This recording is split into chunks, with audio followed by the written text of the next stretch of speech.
So I just got my hands on the Omega MoonSwatch Mission to the Moon phase, the full moon version, which is the full white variant. It might look like I got this new, but I actually picked this up secondhand. And let's just take a look at this receipt. The guy who sold it to me had everything. He had the receipt, the box, and everything. So I folded this so that you can only see what he paid. So this is $410 originally, 5% tax, $20. So he paid $430. And before you go straight to the comments, this is in Canadian dollary dues or monopoly money. So in freedom units, divide that by 1.4 and you'll get to whatever that would have been in US dollars. Maybe I'll put it on the screen here. And I paid $330 Canadian, which again, I'll put the US equivalent here. And so basically got close to 25% off the original price of this watch. And some of you may be thinking that that is still way too much, because this, in your mind, is not a budget Speedmaster, but it is a overpriced Swatch. But I think it's just kind of a fun watch. And at the end of the day, watches should be fun. So here we have just a little information pamphlet, and then we get our first look at the actual watch. Have a couple little info packets there, the instructions, but what we're really interested in is the watch here.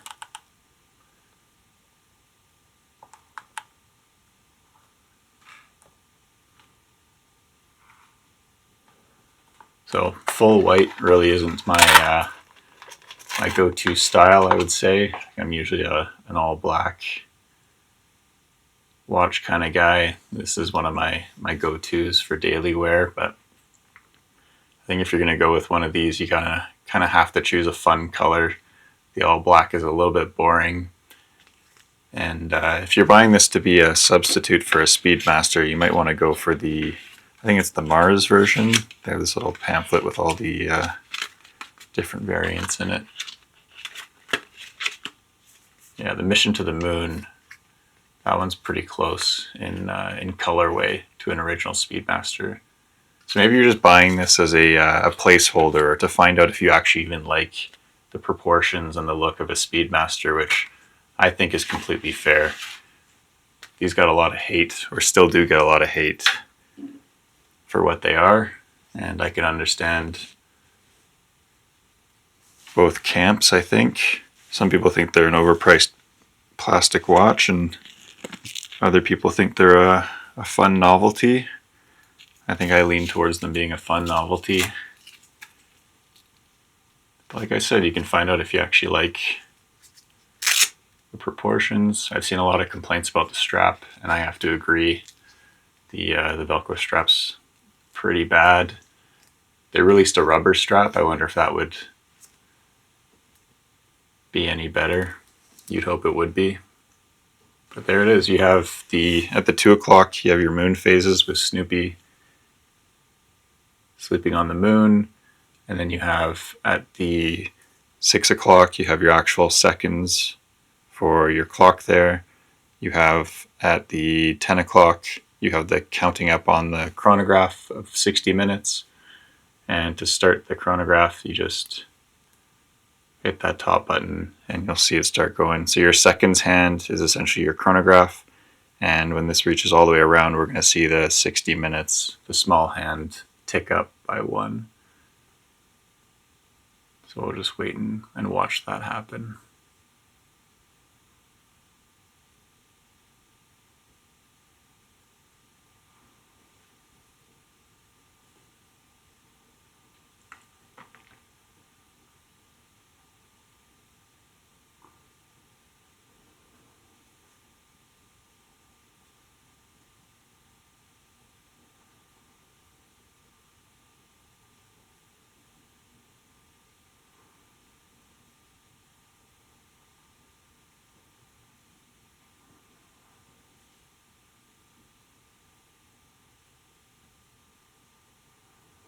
So as it reaches 60 seconds, we should see that little hand just tick forward.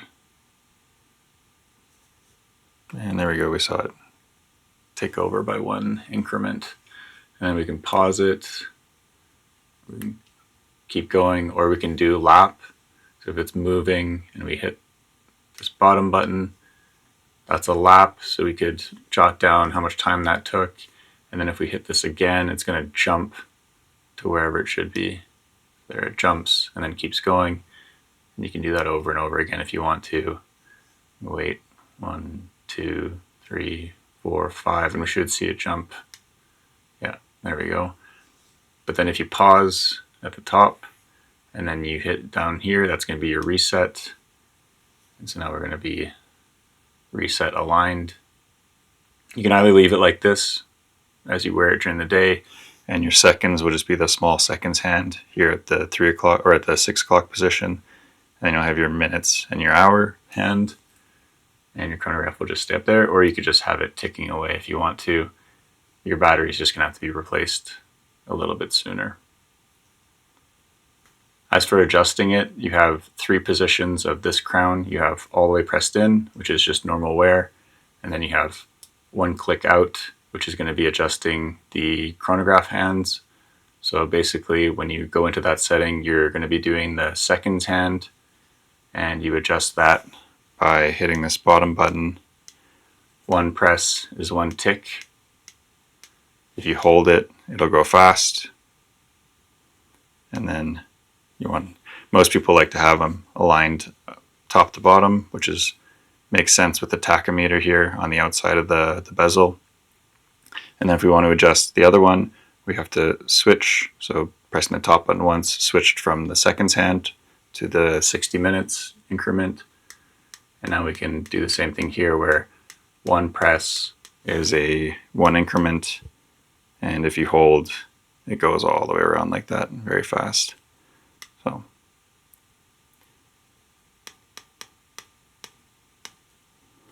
there we go. That looks pretty good to me, lined up.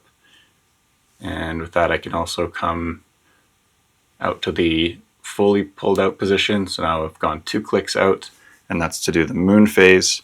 If you want to find out what the moon phase should be, they have a website, and you just go look at that and it'll tell you where Snoopy should be in the cycle.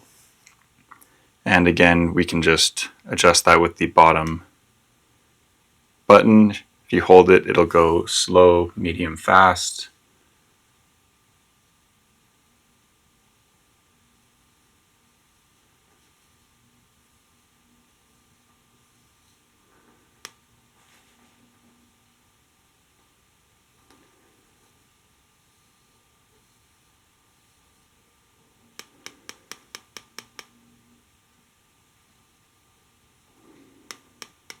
And for today, it should be right around there. There we go. That is the MoonSwatch. I think it's pretty fun, and I will see you in the next one.